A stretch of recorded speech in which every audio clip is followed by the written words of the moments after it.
Good morning. Good morning. I am Laurel Evans. I'm the program planning lawyer with the Continuing Legal Education Department, and I'd like to welcome you to this morning's program, Practice, Procedure, and Advocacy in the Divisional Court. I'd like to take a moment to thank today's faculty, not all of whom are visibly present here this morning, for taking the time to come and speak to you, and also for preparing the materials which are in your binders.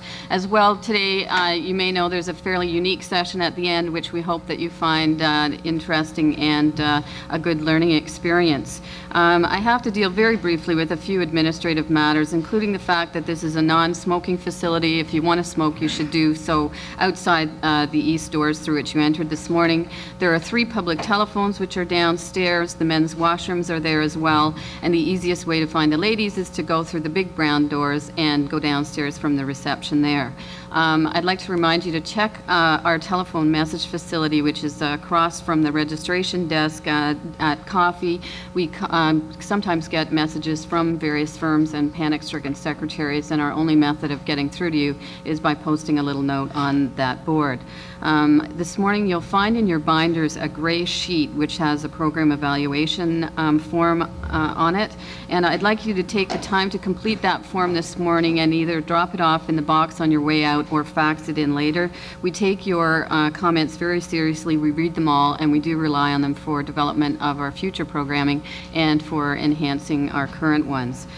With that said, I'd like to take a moment to introduce you to the chair of today's program, Douglas Gray. Douglas was called to the bar in 1971, and he's been a partner with the law firm of Hicks, Morley, Hamilton, Stewart, Story since 1978. He is a member of the Divisional Court Advisory Committee, and he regularly appears before all levels of the court system, including the Supreme Court of Canada, the Ontario Court of Appeal, the Divisional Court, and various trial courts on various labor and employment-related matters. So with that said, I'll turn the program over to Douglas.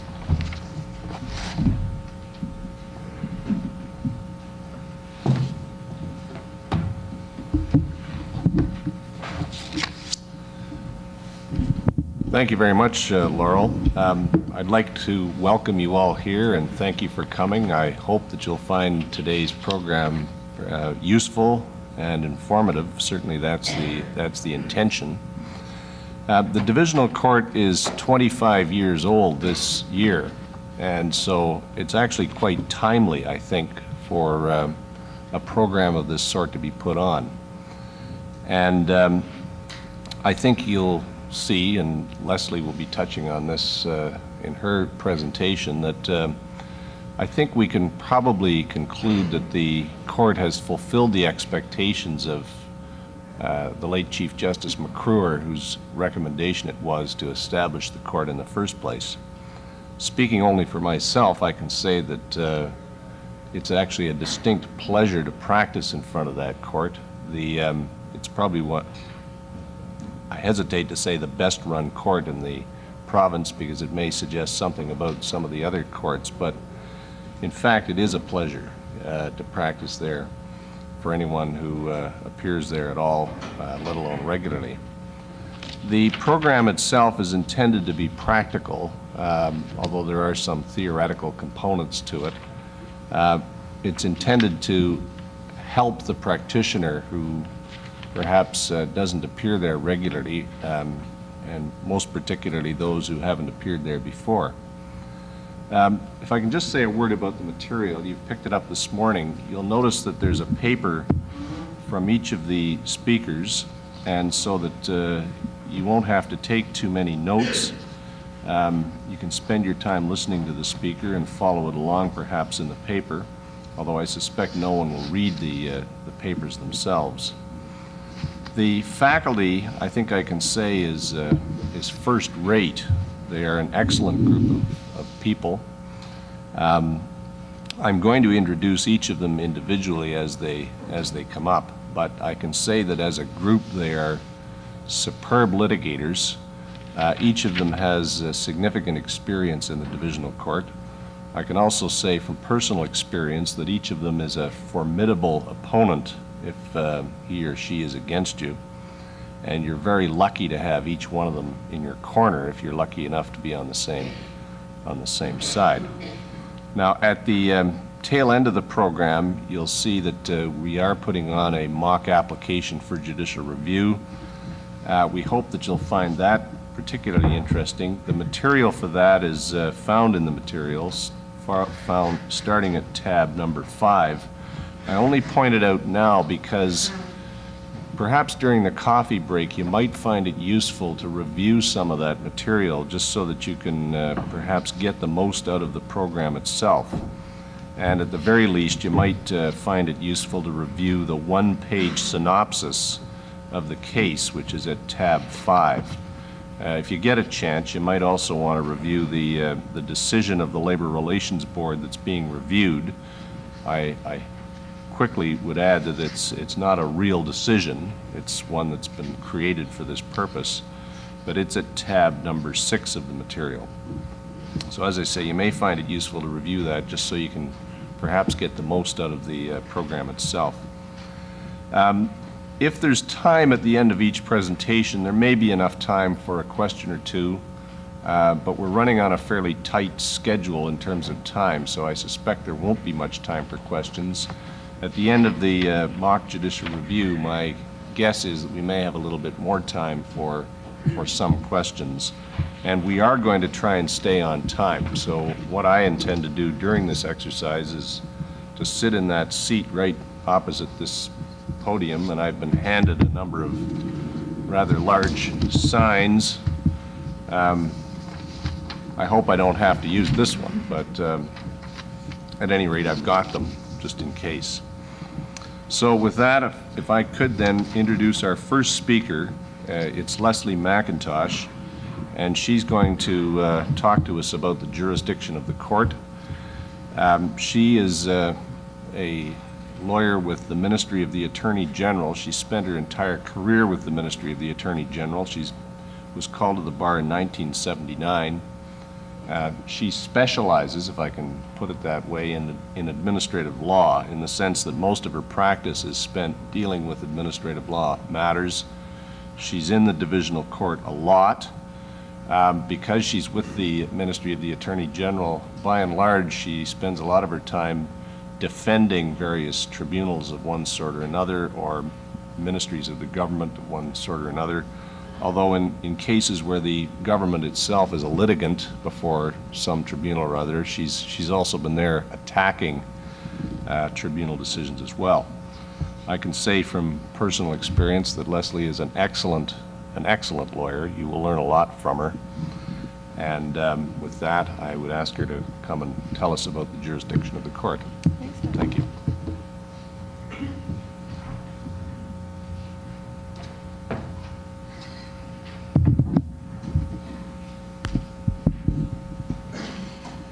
Every year, I'm asked to lecture the students in our office about practice and procedure before administrative tribunals.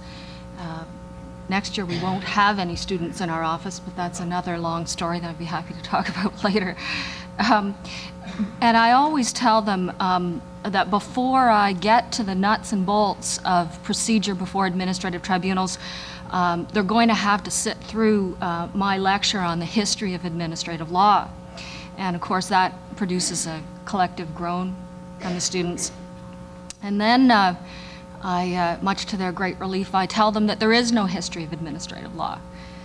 That joke used to be funnier because now there is, as Doug was saying, 25 years of history of administrative law. And I do peg the history of administrative law in Ontario from the McCruer report, the Royal Commission Inquiry into Civil Rights that I refer to in my material. And if you've never looked at the McCruer report, I urge you to do so because it is the fountainhead of administrative law in Ontario. There really was, it's difficult for most of you, with some notable exceptions, look very young, and it's very difficult for you, I think, to know what it was like before 1971, 1972. There were no, for example, minimum rules of procedure governing administrative tribunals which reviewed governmental decisions. In fact, there were very few administrative tribunals to review government decisions. And I remember even in the mid to late 70s, when I was articling and then started out with the Ministry of the Attorney General, it was very difficult to persuade government decision makers, the Director of Family Benefits, who granted or withheld certain forms of welfare to people. He had been accustomed to doing that in his office for whatever reason he liked. And there was historically no review of him. And then even when the Statutory Powers Procedure Act came in and the Civil Rights Statute Law Amendment Act that I refer to in the material that amended 91 statutes of Ontario to give them procedural rules and boards to which the decisions would be appealed, and then appeals to the Divisional Court, which was created at the same time. Even when those bodies were created, administrative decision makers took a long time to come around to the notion that there was something called rules of procedure that they had to adhere to, and there was someone who could review their decision. There was a very famous case where the Director of Family Benefits didn't like a decision of the Social Assistance Review Board, and he sent them a memo telling them to change it. I mean, that's in 1975, so it's not that long ago. So that's why I say that the history of administrative law in Ontario really began with McCruer, and I recommend that report to you. He deals even in some volumes with specific tribunals, so that if you have a case either in front of or on appeal from a particular tribunal, you may want to go to McCruer and see what he says historically about that tribunal and their problems. It's really a valuable report. And just so we know, we have a framework. By administrative law, and this is obviously the Divisional Court's main business, by administrative law, I mean the law which draws the line between legitimate government action and individual rights.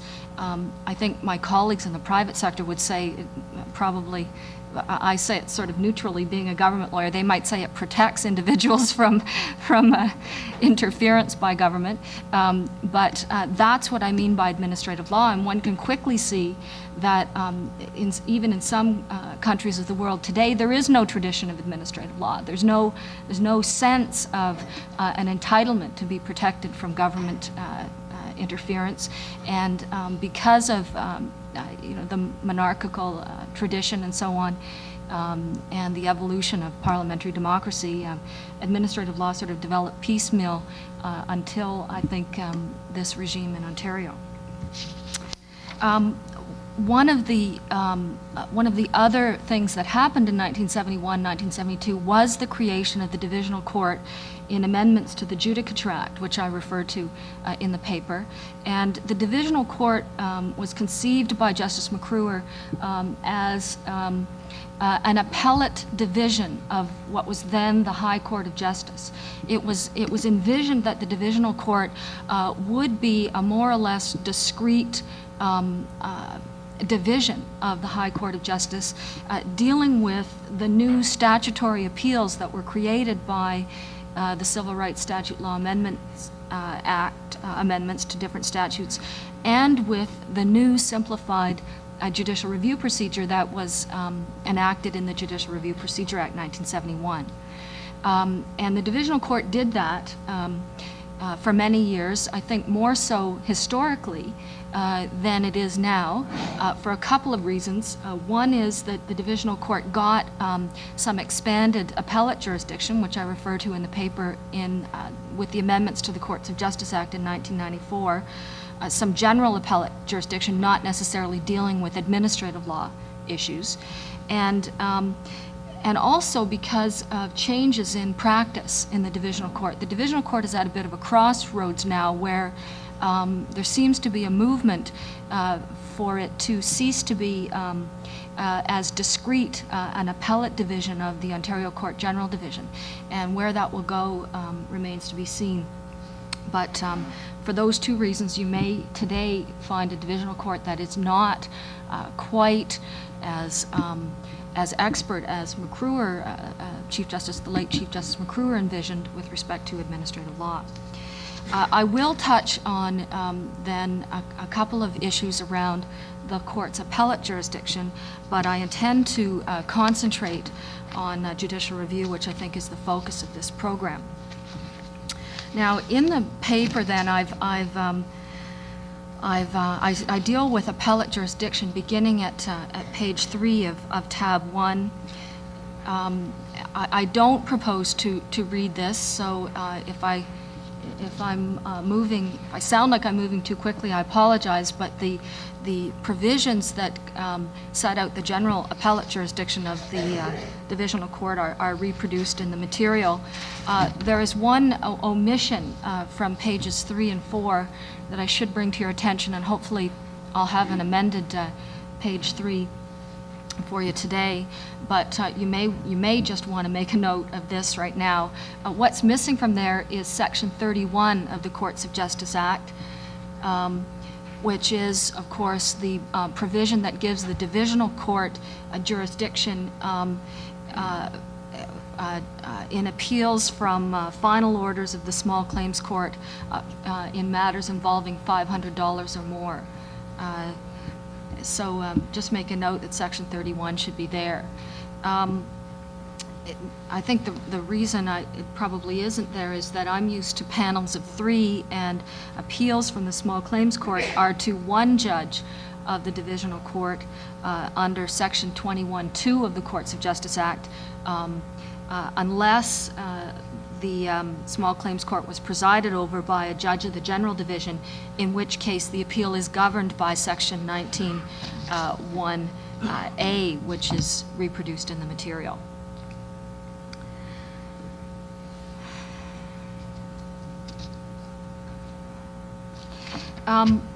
Also, under the appellate jurisdiction of the court, I just wanted to draw your attention to a couple of sort of anomalous creatures that I've stuck in under appellate jurisdiction because I didn't know where else to put them. One is the motions to vary or set aside a decision of a single judge of the Divisional Court that I refer to at the top of page 4 of the material.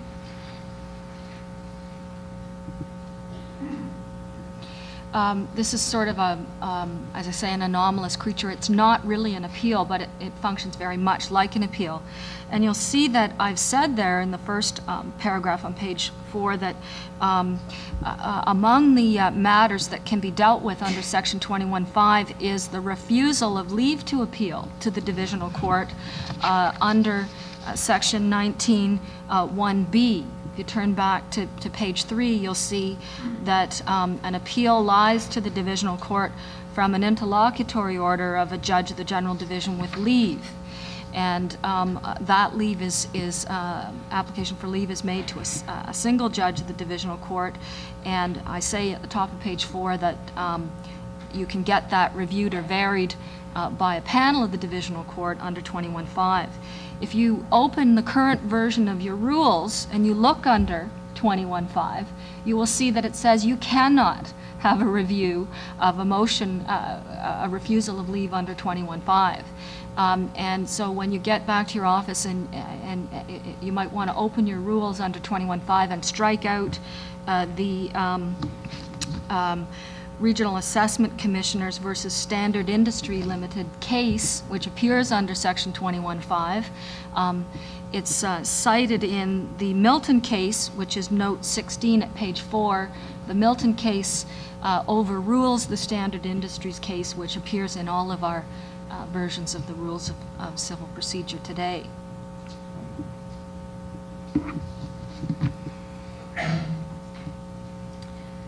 The other anomalous creature that I haven't referred to under the appellate jurisdiction of the court, and you might want to make a note of this, perhaps at page 4 too. It's as good a place as any to stick this jurisdiction in, is stated cases. The Divisional Court has jurisdiction under some statutes to entertain stated cases.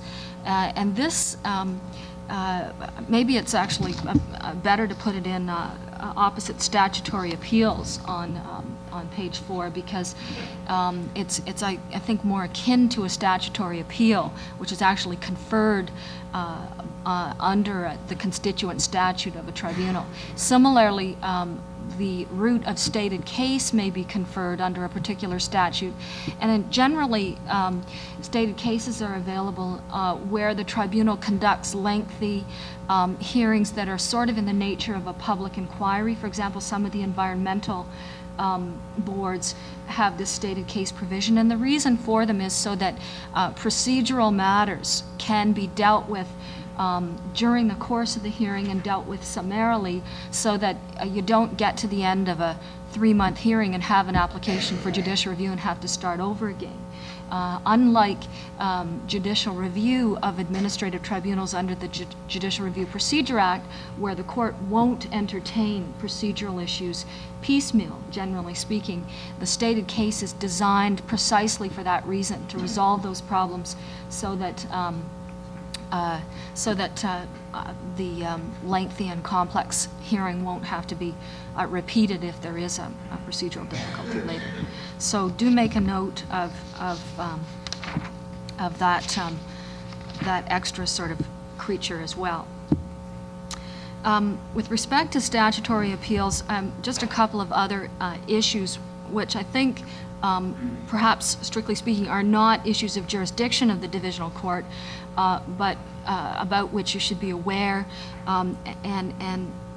really I just wanted you to know that there can, notwithstanding that a statute may confer a right of appeal, that the question, as I say in the paper, of the scope of the appeal and the power of the court on appeal is a question of statutory interpretation of the particular statute.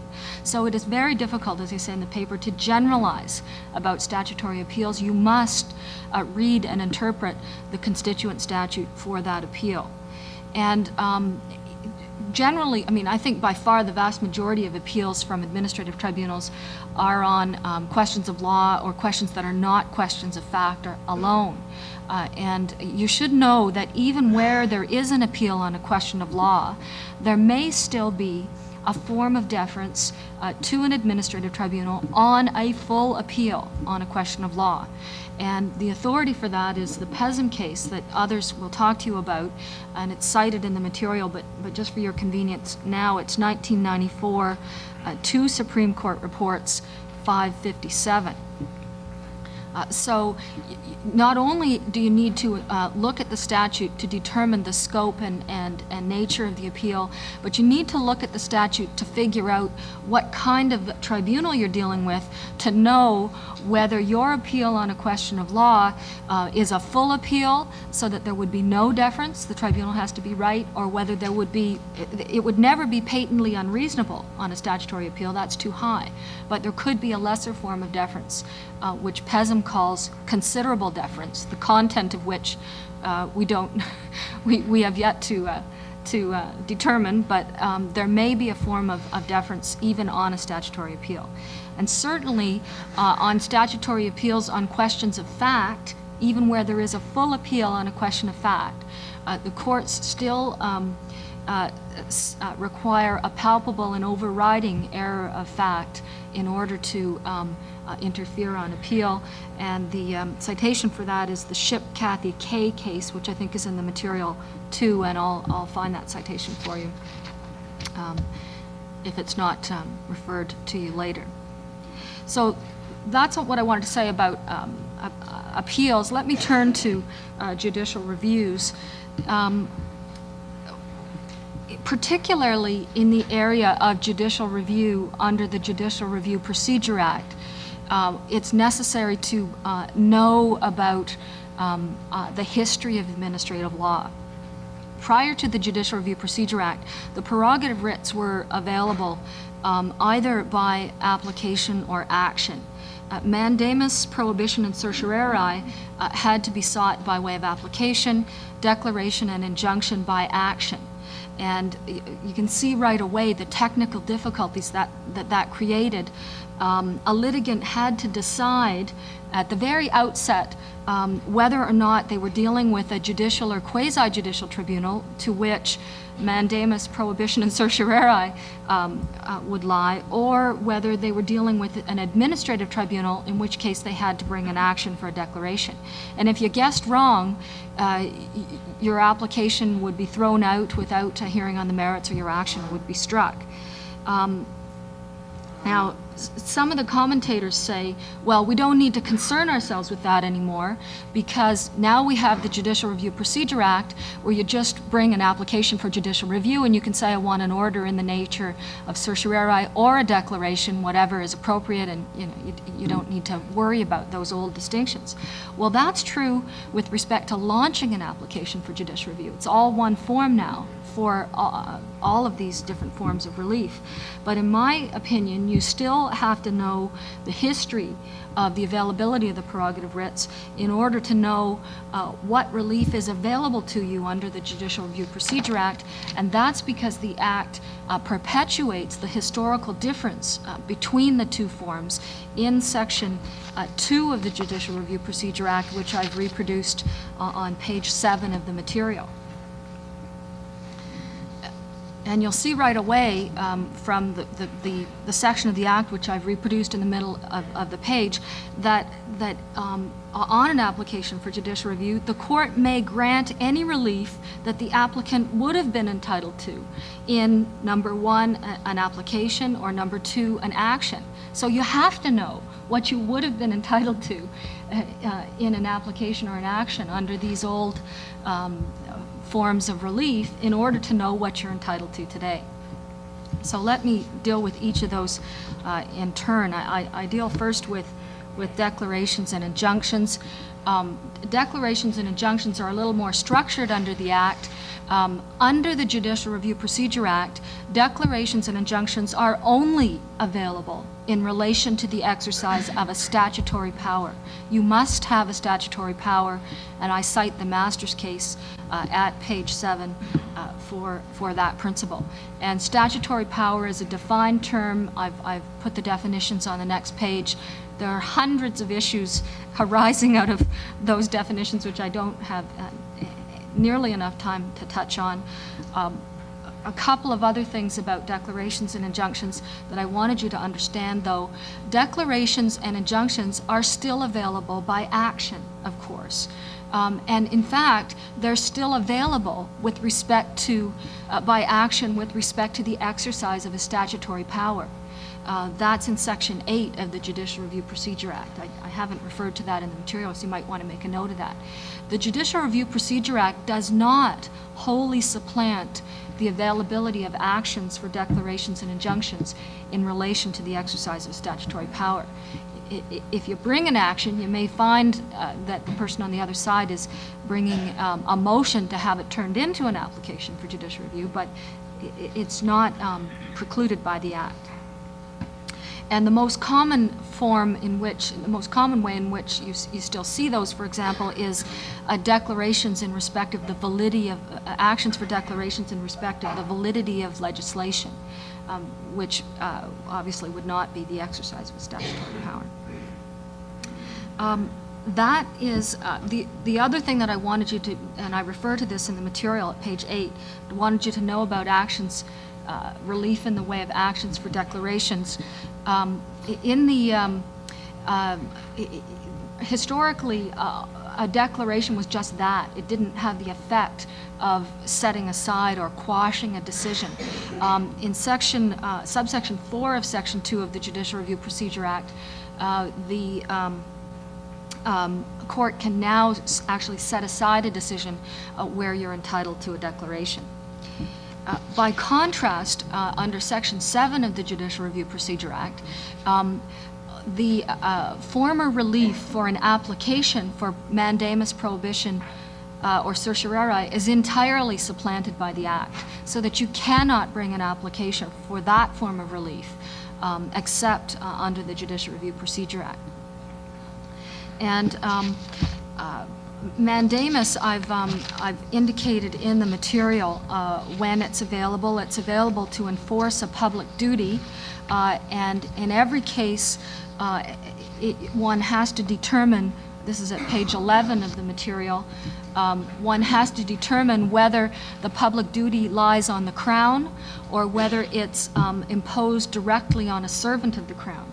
Because mandamus, which is in the nature of a mandatory order, is not available against the Crown by reason of Section 14 of the Proceedings Against the Crown Act, which I've referred to in the material, but it is available against someone like the Director of Family Benefits who has a positive duty under an act to do something. So that's the task in respect of mandamus. Prohibition and certiorari are really the same thing. It's just a question of timing. Prohibition you do before the tribunal has done something, certiorari you do after. Originally, prohibition and certiorari were only available with respect to, as I said, quasi-judicial and judicial tribunals.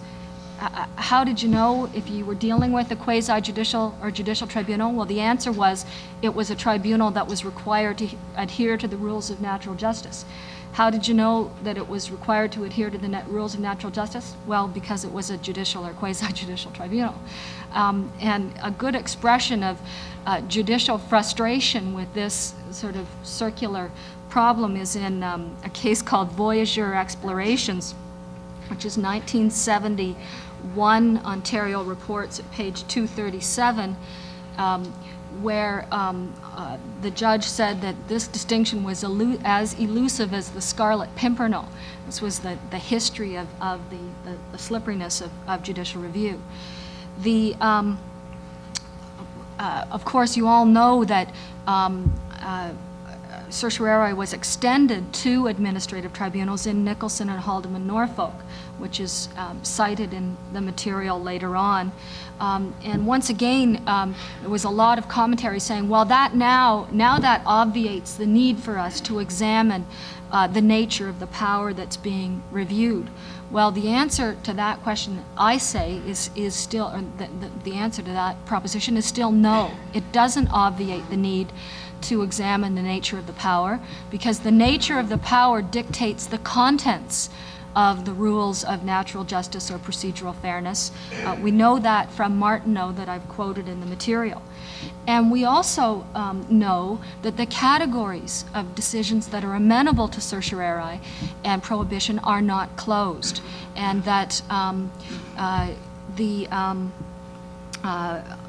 in order for there to be a principled development of this area of the law, we have to know where we came from in order to know where we're going. Doug, is the next person here already, or are you? Okay.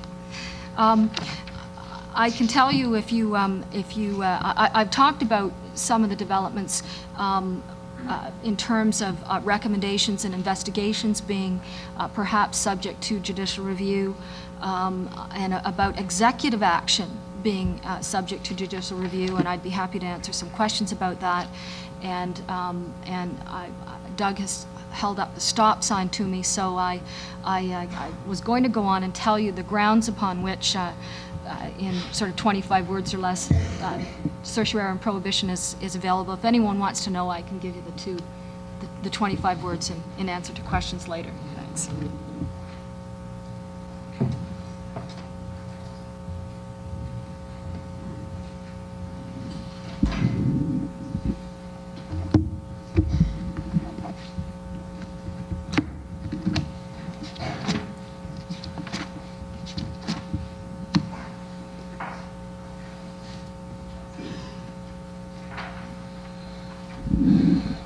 Thank you very much, Leslie. Yours truly is doing the next topic, and it's on judicial review. My paper is at tab 2 of the material, and I don't propose to read it. I know that you all can do that at your own speed. But I will use it as a sort of a foundation for what I propose to talk to you about. And I will be making reference to some portions of it as I go through this. Judicial review is undoubtedly the largest single category of case that the Divisional Court hears, although I don't know whether we could say that it necessarily outnumbers all others, but it's certainly the largest single category. It's quite common in the labor relations field where there is no right of appeal from most decisions. But of course it can be utilized in any case where there is an administrative or, as Leslie calls it, quasi-judicial determination made by an administrative tribunal. And sometimes it's even used in cases where there is a right of appeal. I mean, you may get cases where there's some grounds that you really can only advance through a judicial review application, or where you might want to get some facts in that you can't get in on an appeal. So you might sometimes bring a parallel judicial review application along with an appeal. As you will have determined from listening to Leslie, it's a very flexible remedy that can be used in a number of different situations. Now, the how-to, or how to get your application before the court, is going to be dealt with by Frank Newbould, the next speaker, so I will stay away from that. And the areas on which I intend to talk to you are set out on page 1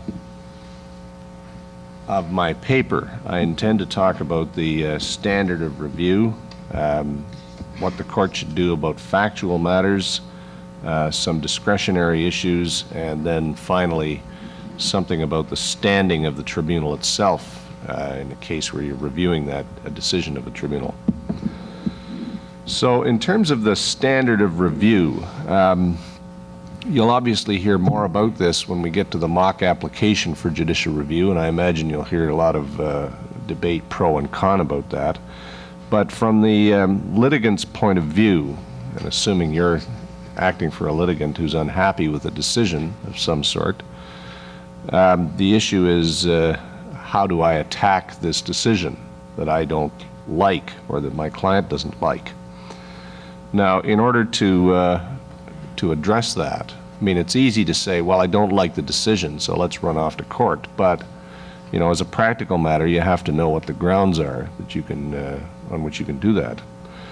So, like Leslie, I would quickly say that you should be aware of some of the history of judicial review, and particularly the cases on the standard of review. And more particularly, I'm talking about cases where there's a privative clause, where the legislature has effectively tried to say there won't be any judicial review. And in order to understand the current standard that's articulated by the courts, particularly the Supreme Court of Canada, I think it's helpful. In fact, I think it's essential to have some understanding of the earlier debates that went on in the courts leading up to the cases starting in 1979 as to what the standard should be, or at least was. Now, all of that is covered in my paper on pages 3 to 7. So again, I won't read any of that. You can read it at your leisure. But essentially, before 1979, you'll see that there was really only one question if you were looking at a tribunal's decision where there was a privative clause. And that question was, is the decision reviewable on some jurisdictional ground, or isn't it? Because if it is, well, then the court said that you could attack it. And if it isn't, well, then you couldn't. And, you know, the court said over and over again, tribunals have the right to be wrong, and that meant that no matter how wrong they were, then as long as the error wasn't something you called jurisdictional, well, then you just simply couldn't get at it at all. And so what that produced, of course, was a whole pile of contortions that the courts went through to try and characterize various kinds of alleged errors as being jurisdictional. And I've set those out on page 5 and 6 of the paper.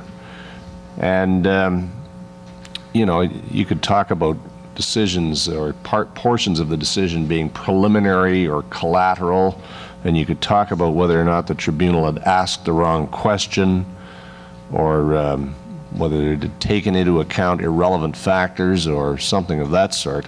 The difficulty with all of these tests was that you could characterize almost any decision or a portion of the decision as either preliminary or collateral, or you could say that the tribunal had asked the wrong question or had taken some irrelevant factor into account. You could say almost anything was irrelevant. If the court wanted to get at it, the court would say it was irrelevant, and therefore it could be reviewed.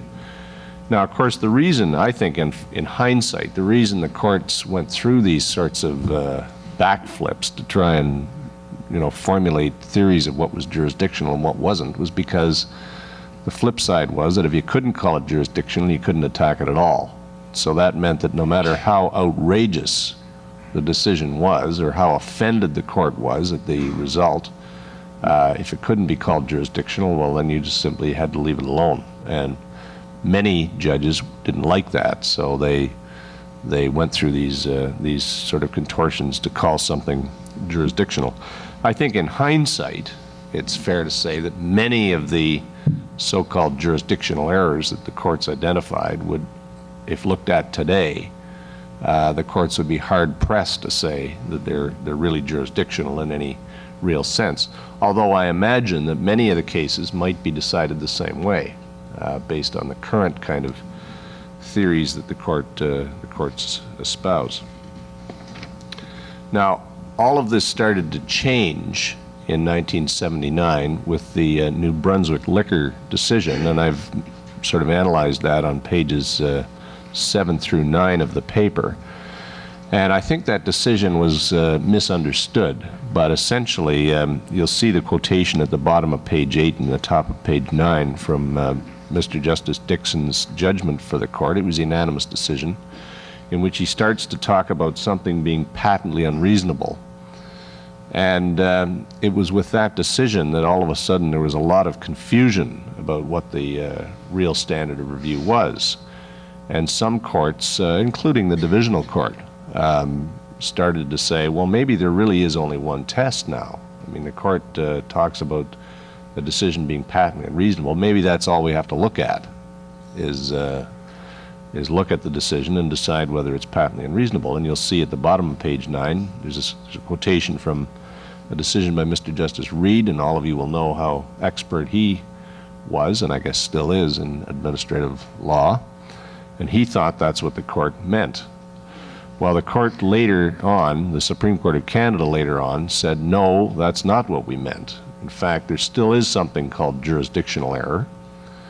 And if you can find a mistake in the tribunal's decision that is jurisdictional, then you don't look and you don't decide whether it's patently unreasonable. It has to be decided correctly. Well, once the court said that, then that threw everybody back to the drawing board. Well, I mean, does this mean that we go back to the old sort of contortions that the courts went through of looking at whether something's preliminary or collateral, or whether they've asked the wrong question, or whether they've taken into account irrelevant factors? Do we get right back to that old scheme of things? And the court eventually said, didn't take them long, but eventually said, and you'll see that set out on pages 11 and 12 of the paper, the court then said, no, you don't really go back to that. Actually, it's on page 13. Now that we've allowed decisions in some ways to be attacked as being based on a patently unreasonable determination, we now should look at what is a more realistic way of identifying jurisdictional questions. Back on page 12, you'll see that in fact after the CBC case we were left with a two-pronged test. If it's jurisdictional, if you can call it jurisdictional, it has to be decided correctly, and therefore the court can look at it and see whether it was decided correctly. And if it isn't, then you can still attack it on the basis that it's patently unreasonable. And so then the court in the Bibo case tried to help out in deciding what a jurisdictional question is. And I haven't said this in the paper, but it set out what it called the functional and pragmatic test for identifying jurisdictional questions. And I've set out the court's statement of what that means on page 13. I leave you to read it on your own, but quite frankly, I don't think this test is any clearer than some of the older tests. But at least it gets away from this, kind of issue of deciding whether something's preliminary or collateral or asked the wrong question. And what the court is really saying is that in deciding what the legislature intended, we should look at a number of more meaningful factors to assist in what's really a question of statutory interpretation. Is this a jurisdictional question? So you look at, the court there said you look at four things: the purpose of the statute, the reason for its existence, the area of expertise of the tribunal's members, and the nature of the problem before the tribunal. I'm not sure how all of these things necessarily help in identifying a jurisdictional question, but nevertheless, that's what the court has said that you should do. And then the second test, of course, is that if you say that something isn't jurisdictional, you can still review it on the question of whether it's patently unreasonable. That begs some very large questions, and I've set all of that out on pages 13 through 17 of the paper.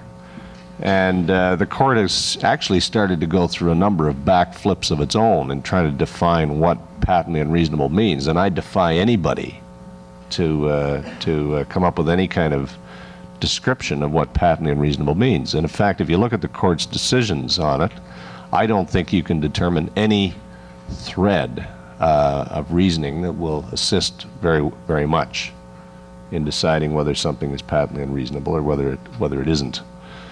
The most recent case on the subject is the one that is at footnote 23, the City of Sherbrooke case, and I've described it in some detail in the paper, so I won't review it in depth here. But if any of you get a chance to read the decision, I think you'll see that what the court did, the court actually decided that the tribunal in question there had made a decision that was patently unreasonable. Now, in doing that, the court overruled the unanimous Quebec Court of Appeal, who had decided that the decision was not patently unreasonable. Frankly, I think the Supreme Court of Canada simply went through the exercise of deciding whether they thought the decision was right, and analyzed the statute in a way that I think would be no different than any appellate review, and finally decided that it was patently unreasonable. So I leave you to read that decision on your own, and I suspect you'll come to the same conclusion. So where that leaves you in terms of deciding how you go about attacking a decision is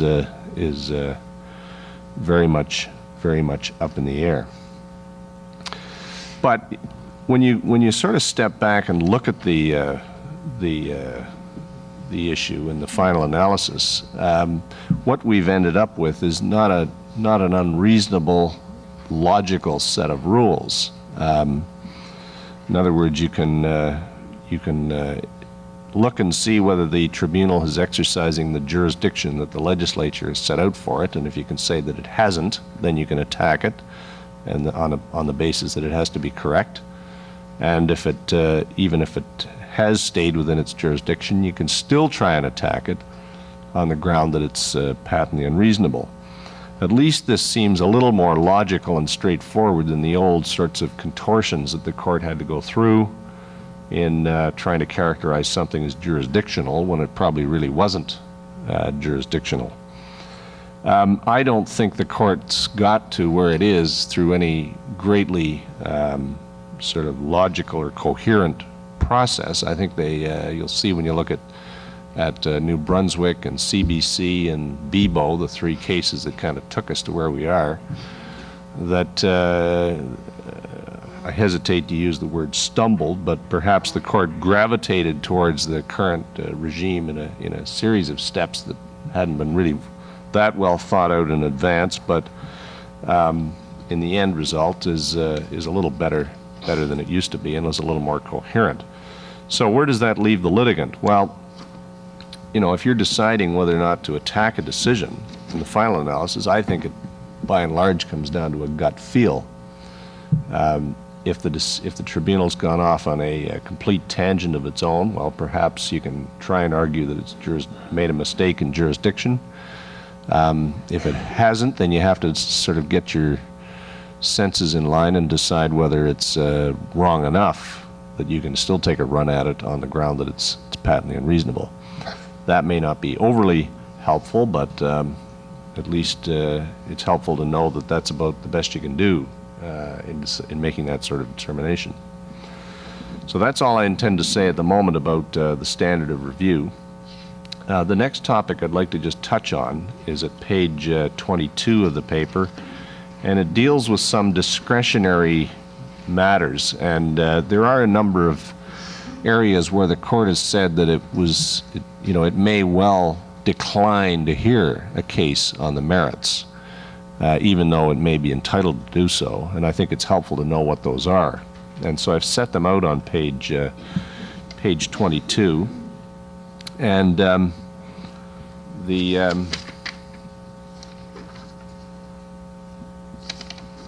sorry, I'm ahead of myself. The next topic is the factual issues. That's on page 19. And so let me quickly deal with that, and then I'll deal with discretion.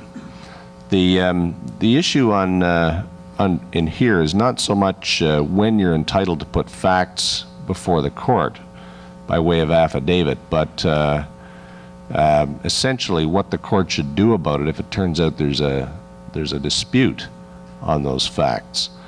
There are two main grounds on which you're entitled to put affidavit evidence in to supplement the record, so to speak. First of all, if you're trying to establish some kinds of jurisdictional error, we've talked about that, and I'm talking here about natural justice or bias or something of that sort, which won't necessarily appear in the decision. There aren't too many decision makers who are going to say in the decision, we've committed natural justice, so you pretty well have to put those sorts of facts in through affidavits.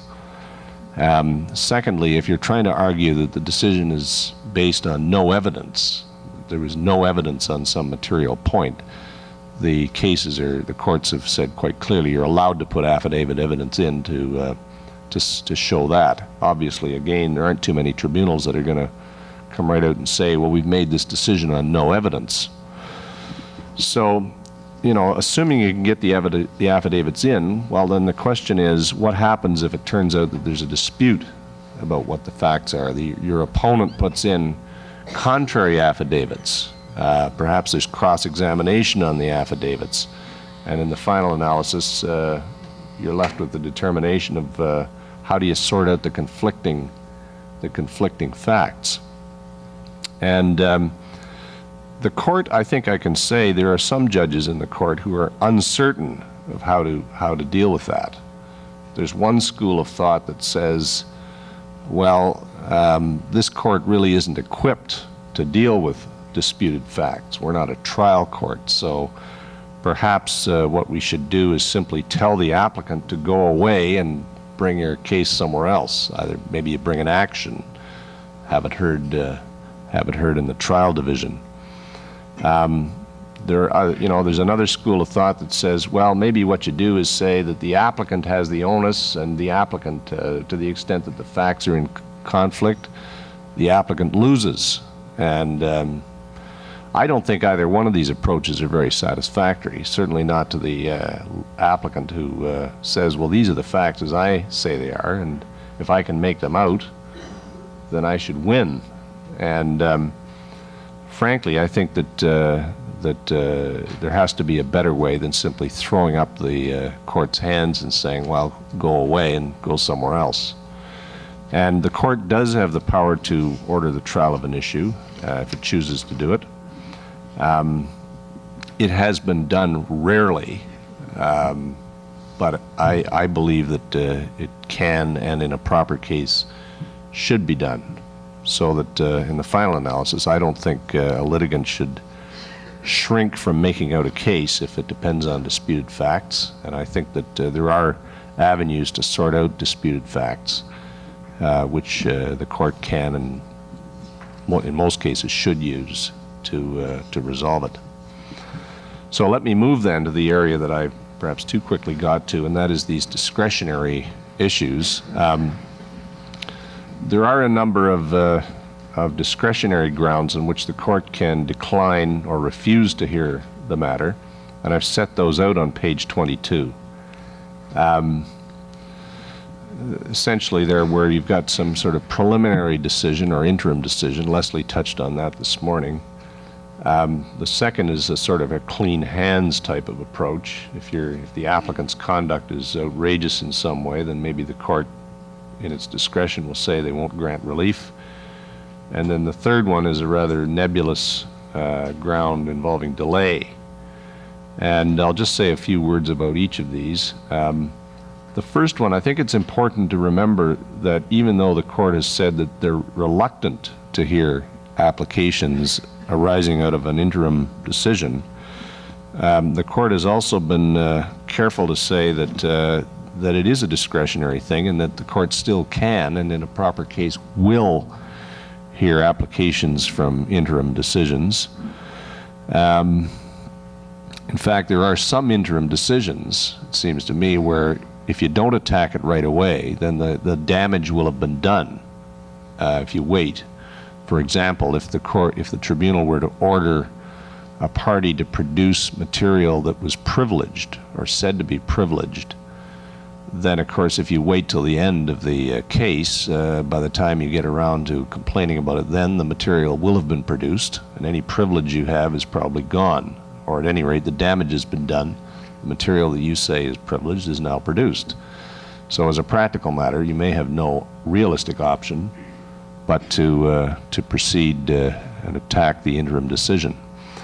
There are some other examples that I've set out in the material where attacks have been made on interim decisions and have been done successfully. In some cases where it appears to the court that the alternative to trying to intervene at an early stage is to allow a very long hearing to go on that may have to be done again if the thing isn't sorted out earlier. The court has intervened at an early stage. That may just mean that the court's assessment at that early stage is that the application will succeed, in which case the court may be more interested in pursuing it. But at any rate, that's what the court has said. On the second ground, I don't need to say very much, except to say that there are cases, they're relatively rare, where the applicant's conduct has been said by the court to be something that offends the court, and therefore even if the applicant had a good case, they're not inclined to hear it. And I've set at least one authority out in the material. The third issue though, the delay issue, is more of a practical problem for counsel, it seems to me, because the court has not said in any great defining way what the court thinks is undue delay. So there is no time limit in the Act for commencing an application. So what is counsel to do? The one thing counsel does not want to have happen is to have to limp back from the Divisional Court and have to phone his or her client and explain that the court has thrown the case out on the ground of counsel's delay. There have been, in some of the other provinces, there are time limits, and perhaps one solution ultimately would be to have a time limit. I think that creates problems of its own. I mean, you may get into some of the debates that you get into over privative clauses right now, and that is, if you've got a time limit and the court were ultimately persuaded that the decision is completely outside the jurisdiction of the tribunal, is the time limit going to prevent the court from reviewing the matter? And some of the courts in other provinces have had to deal with that kind of problem. Anyway, we don't have a time limit, and I think really all you can say is that counsel should be aware of the potential that counsel could be quite embarrassed if the court were to throw the case out on the ground of delay, and should act accordingly. I think anything less than 6 months is probably reasonably safe, but I wouldn't even want to guarantee that. So that's all I have to say about the discretionary matters. The last area that I'm going to touch on is the standing of the tribunal, and you will see that there may be some discussion about that in the mock application for judicial review that comes towards the end of the day. And this can be a practical problem for a litigant, particularly an applicant. I mean, I must say, in some cases where you've gone before a tribunal and fought tooth and nail before some, your real opponent, and then you all of a sudden show up in court and find the tribunal that you fought the case out tooth and nail before is there fighting you tooth and nail on the merits of the case. And it can be quite galling to particularly an applicant. So there is a legitimate question as to what standing that tribunal does have. And I'm not talking here about ad hoc arbitrators or, although there have been rare cases where some of them have tried to get standing, usually on pain of costs. But anyway, I'm talking here more about a permanent tribunal like the Labor Relations Board or the Municipal Board or something of that sort. The courts actually have changed the rules on this. They have moved to some extent, but perhaps not as far as some people may think. We may hear actually from one of our counsel on the Judicial Review today. Howard Goldblatt will be representing the Labor Relations Board, so we may have some interesting time hearing what he says about that. But the court, and I've set this out in the materials, so I won't go over it. My time is running out. The rule used to be quite clear. The court was very reluctant, and this includes courts all the way to the Supreme Court of Canada, were very reluctant to allow the tribunal to have very much of a say at all. And to the point where they even said that the tribunal should have no standing on questions of natural justice and should really just restrict its submissions to the question of whether the tribunal had any jurisdiction to hear the case. But I think more recently, and particularly in the Paliare decision, which I've cited in the material, the court has now shown a much greater willingness to hear from the tribunal, even on the question of whether or not the decision is patently unreasonable. The court suggested in that case that the tribunal might actually be of assistance in showing the court how something could be reasonable that may on first glance be quite unreasonable. The problem with all of this is that you get back to this sort of the factor that I cited at the outset, and that is this really opens the door, it seems to me, to the difficulty that the court didn't like in the first place, and frankly I don't like either, and that is the prospect of the tribunal being there in the arena fighting the litigants tooth and nail on the question of whether they were right or wrong. And I think there's something quite unseemly about that. Now, as a practical matter, in our divisional court, I think tribunal counsel tend to be a little more discreet, at least in some cases, in terms of the way they represent the tribunal, and tend to lowball the issue of whether the tribunal was correct or not. But that isn't always the case. There may be some cost consequences of the tribunal going too far. There's at least one case where the court awarded costs against the tribunal, and while the tradition is that the tribunal neither seeks costs nor has costs awarded against it, it seems to me that where the tribunal actually gets down into the arena and takes an adversarial position, that there may well be more scope for costs being awarded against the tribunal if the court were to decide that the tribunal was wrong. So maybe that's a little bit of a something for any tribunal counsel to think about before they descend too far into the arena. So my time has run out. I don't have one of these signs to hold up for myself, so I've now run out of time, and I thank you very much for listening to me, and perhaps I could now introduce our next speaker, Frank Newbould, who's going to talk to us about how to get in front of the court and what to put in front of the court. Frank was called to the bar in 1969. He's a civil litigation lawyer and administrative lawyer with Borden and Elliott. I can say from personal experience in dealing with him that he's a very tough but fair counsel.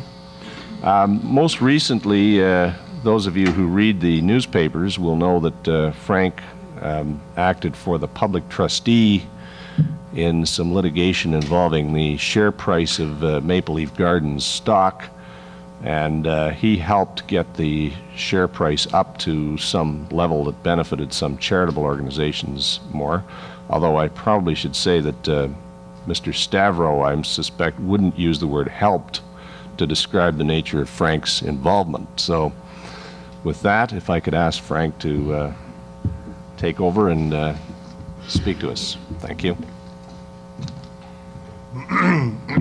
Thanks, Doug. Actually, in that case, well, it may surprise you, we actually did have one appearance in front of the Divisional Court on a motion for leave to appeal. Doug, I hope you won't think that I was being rude this morning when I didn't show up to hear your address or Leslie's address before. As a practical matter, as a... That's a good introduction, Frank. That's your penalty for being late.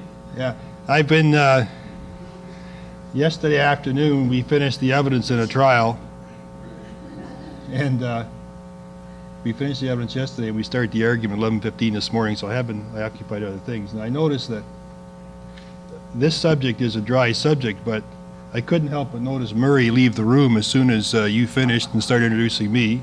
And now the TV cameras are going, so maybe it will be dry, but maybe that'll give it a little bang to start it off with.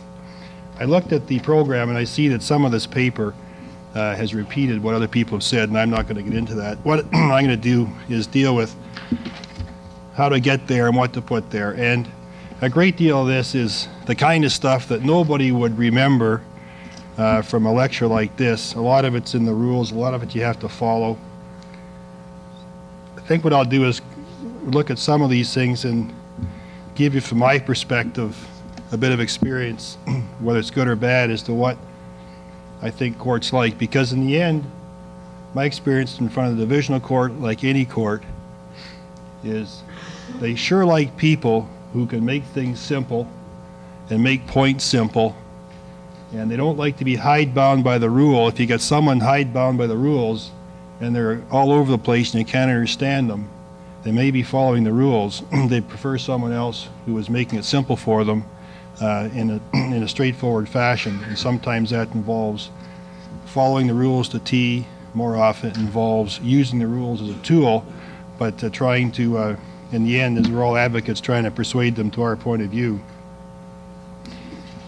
Some of this stuff's been covered, so I won't deal with it. The Divisional Court sits in Toronto most of the time, including a bit of the summer.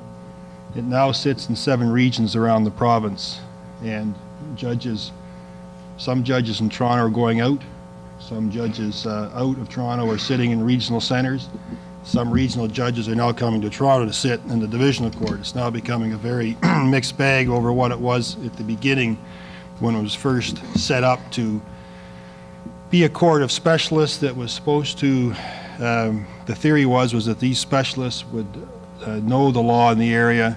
You wouldn't have to educate them. You could be satisfied that they had expertise, and the Court of Appeal likewise could be satisfied that they had expertise. That's not always the case today when you've got a number of judges. When you get in front of the Divisional Court, you'll see a number of judges whom you've probably never heard of before, or vaguely have heard of them. And it doesn't mean they're not good judges, it just means that they don't sit there all the time. And that is also something you have to take into account, because you have to sometimes educate them. And that itself will mean that you've got to take that into account when you're preparing things like factums, and particularly. In any event, they sit around the province now, and usually you have to go to the place that's a pretty simple, straightforward. If the hearing took place out in the region, that's where you go. That's the basic rule.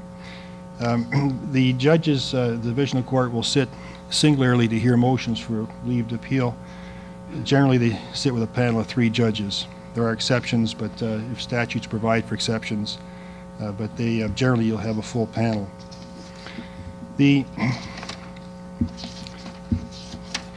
I'll flip through all these jurisdictional issues. Page 7, we set out that you must have in your notice of appeal, like any appeal, if you're dealing with an appeal, first of all, the rules are all the same as the Court of Appeal rules in terms of appeals and what you put in front of the court and how you put it in front of the court. The notice of appeal is to state the grounds of appeal, and the rules will say if you don't state a ground of appeal in your notice of appeal, you can't argue anything else. That's true and it's not true. It's a rare bird that files a notice of appeal and then doesn't think of something else when the factum's being prepared, or even after the factum's been received from the other side, doesn't think of something new they want to argue.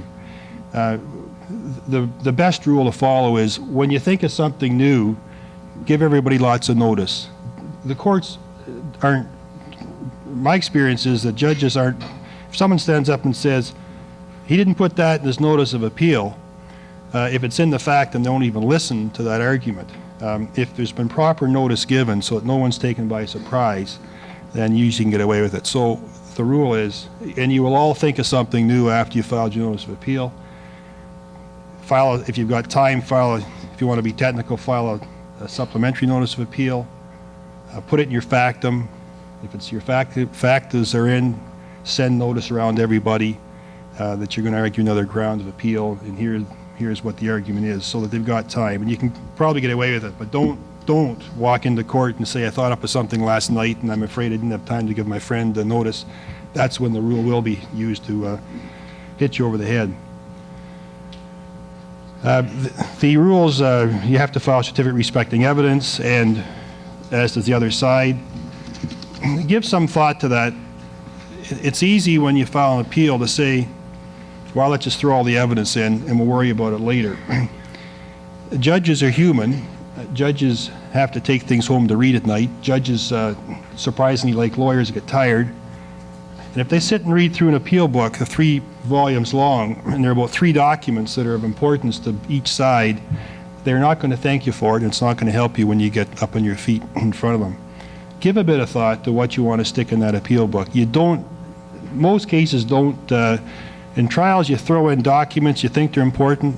By the end of the trial, half of them aren't important. Some become more important than you expect. Give a bit of thought in the appeal book as to what documents you're going to put in, what evidence you're going to put before the court. So give a bit of thought before you blindly send off a certificate when you haven't really thought much about the appeal except you want to appeal. Give a bit of thought to what you really do need for the appellate court. Divisional Court, same thing applies to the Court of Appeal. The notice of cross appeal has to contain grounds, and I'd say the same thing about the grounds in the cross appeal. In the appeal book itself, the rules are extremely detailed what's supposed to go in the appeal book on an appeal, and it's what you would expect. The notice of appeal, the orders, the reasons, the pleadings, etc. The one thing I would point out to you, if you take a look at page 9, I've set out the rules as to what should be in an appeal book on an appeal, and this applies to both Divisional Court and Court of Appeal. Under sub G, it says all documentary exhibits filed at a hearing are marked on examination that the parties have not agreed to omit, arranged in order by date and not by exhibit number.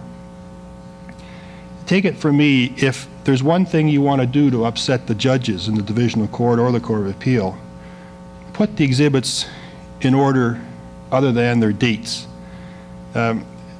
Often you see appeal books served, and particularly in the Divisional Court where you get a lot of affidavit evidence below, wherever the board is, wherever the hearing is you're dealing with, people think they're hidebound. They have to stick in the exhibits number 1, 2, 3, 4, and 5 with the exhibits accordingly. You don't, and you shouldn't, and it's a great mistake not to. What the judges like to do is they like to take home the book of the important documents. They like to open the top and see the first document, turn the page, see the next document in chronological date, and go through it. Exhibit numbers, by and large, are absolutely meaningless in the appellate division, either the Divisional Court or the Court of Appeal. And judges get extremely upset if the documents are not in order of their date. That's a small thing. People often will say to their secretary or to a clerk, get the exhibit, stick it in an appeal book. The next time they think about it's when they're doing a factum, and then they're all over the place. Don't do that. That is one way to get them the court way behind you. As soon as you stand up, you're going to hear about it. And they're not going to understand your case because they don't know what the facts are. And although the Divisional Court is supposed to be a court that deals with a great deal of legal principles, as it does, as is the Court of Appeal, facts drive everything. And chronological order of facts is extremely important. Factums, I'm not going to say much because I see John Murray, although he's now left the room. I will talk to you about it. My own view of factums is follow the rules, but for goodness sakes, be clear and be simple. You want that tired judge or those tired judges the night before at 9:30 when they sit down to read your factum, not to start wondering what it is you're saying and wondering what your points are. Make it simple, make it clear. If you're a respondent and you're a factum, I would say don't take out the rules and start following them literally. Start answering every paragraph of the appellant's factum. You might comply with the rules, and the Rules Committee may be very happy about it, but you won't get very far in persuading the court to your point of view. Oftentimes, I will take an appellant's factum if I'm responding, and I'll say in one simple paragraph, I accept much of what's said except for paragraphs, blah, blah, blah, just number them, and I'll set out my position below. And then you can tell your story the way you want to tell it. If you spend the first 6, 7 pages of a respondent's factum dealing with every paragraph of the appellant's factum, you're already backing up, you're in defensive posture, you're not telling your story, you're now doing exactly what the appellant wants, that is to play on his ground. So think about a respondent's factum, particularly how you're going to deal with it, how you're going to get your story out there as soon as possible without getting the tired judges at 9:30 at night completely unclear as to what your case is about. Admissibility of fresh evidence in an appeal. Page 11, the test is very well known, very well stated in the courts. It has to be something that you could not, with reasonable diligence, have obtained before the trial. It must. There's some leeway on motions if it's not a trial. If it's something before the trial, there is authority that you don't have quite the same test. And it must be, if it do, be practically conclusive. The exception would be an appeal. I should think one of the exceptions would be if you're appealing something in which there has been no transcript. And not all tribunals have transcripts. A lot of them now you have to arrange your own, and sometimes people don't understand that. If you go to the admissible board, for example, there will be no reporter there unless you've arranged for a reporter and paid for the reporter. If you're taking an appeal and Divisional Court, and there was not a transcript below, you may need affidavit evidence as to what took place below. And that obviously we wouldn't have to follow the rule about what fresh evidence is. With respect to leave applications, the rules contain, they're pretty straightforward, what must be in motions for leave to appeal.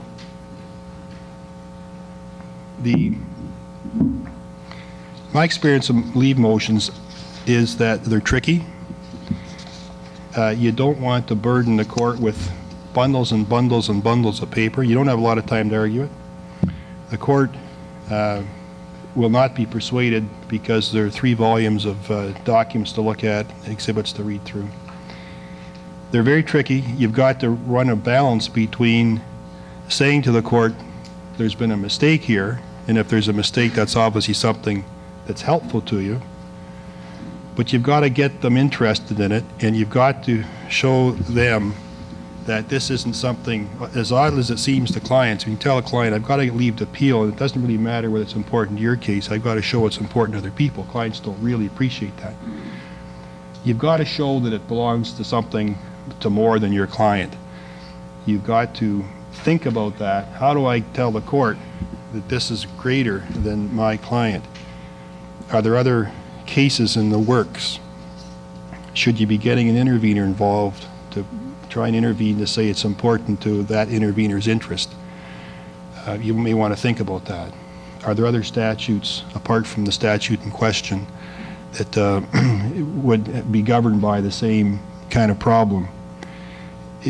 Oftentimes, people run in on a motion for leave to appeal and say, this is terribly wrong, he's clearly made a mistake, or she's clearly made a mistake, without really thinking about the other standard, the other side of it. How is it important to the administration of justice? How is it broader than your client's rights? And if you can't find that, you're going to be in difficulty. So think about that issue. That's by far the biggest issue on any motion for leave to appeal.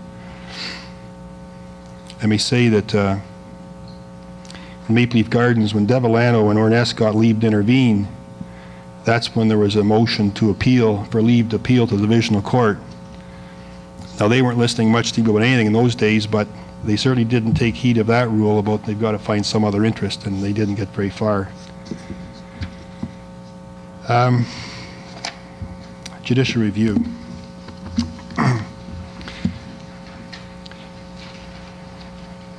Judicial review is an appeal is sort of a well-known bird. An appeal, particularly in Divisional Court, but most courts now, a question of law, mixed fact and law, depends on the statute for division. Oftentimes in the Divisional Court, the appeals are terribly governed by the particular statute. The Arbitrations Act, for example, has got very narrow rules about how you can get leave to appeal and what the tests are. But if you get leave, you're into an appeal, and did the evidence warrant it, etc. It's the law of right. Judicial review is a bit of a different bird. You're dealing with really different issues. Natural justice, has it been denied? Has there been a bias or an apprehension of bias? Is there a jurisdictional error? And jurisdictional errors often include arguments about evidence. There was no evidence, so they went outside their jurisdiction. Usually the Divisional Court wants not to interfere in cases in the middle. They like the theory being that you may win in the end, so why are you going to waste our time now? Find out what happens below and then come to us. That is not invariable, however. There are cases where they will hear it if there's some real issue where the party is going to be. It's invariable, they will not hear a judicial review application on an evidentiary matter if the hearing's still going on. You've got virtually no chance of getting that sort of thing on. But if your client is seriously affected in some way because of the way a proceeding's going before some body or some group, environmental people, or making orders and the like in the middle of some proceeding, sometimes you can get that in front of in Divisional Court on a judicial review. You've got to give serious question, do I do it now, do I wait? Sometimes because the facts, you're forced to try and get it on. Then you've got to deal with a body of law that says, we want you to wait till the end. You've got to convince them, and there are cases where you can convince them that your client's rights are being affected.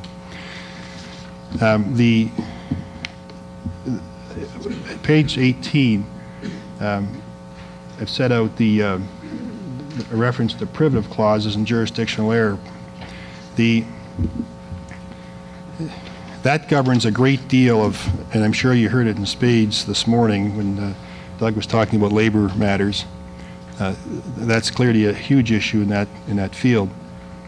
And if there are privative clauses, that's going to affect the jurisdiction of the court.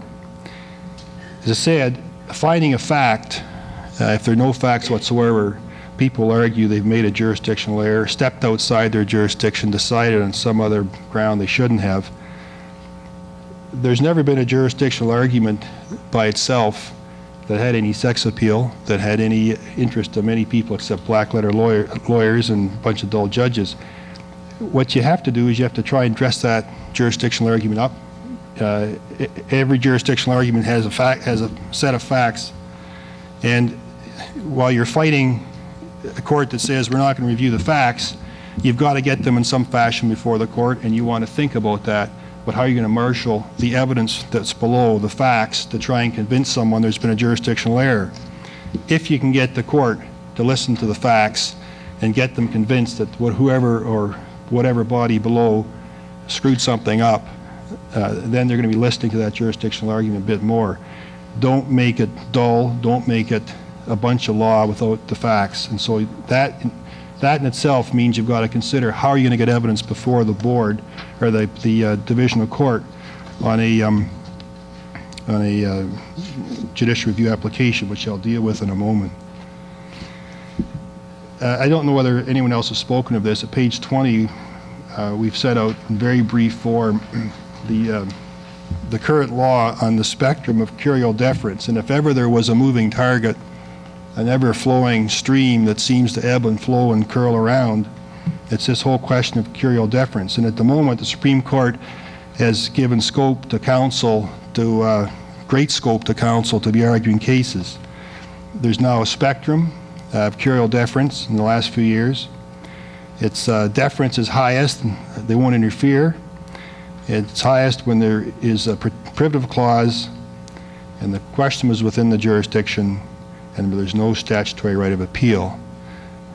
The view being that if the legislators in their wisdom wouldn't give a statutory right of appeal, they must have wanted to have everything stopped right away. So that'll be a tough one.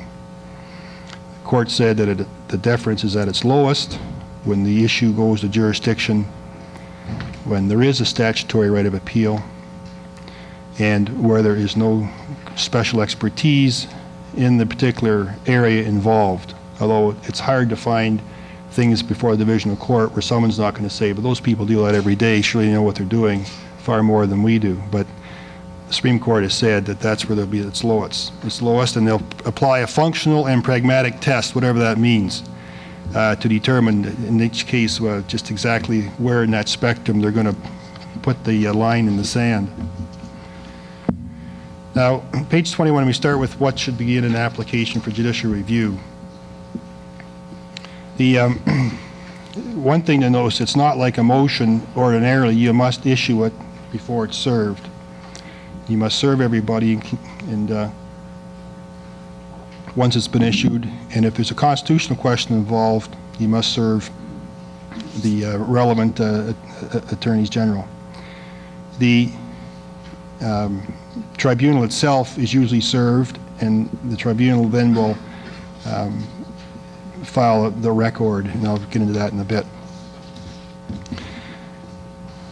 The rules apply, and at page 22 we've set out a rule that is an important rule and often overlooked until it's too late.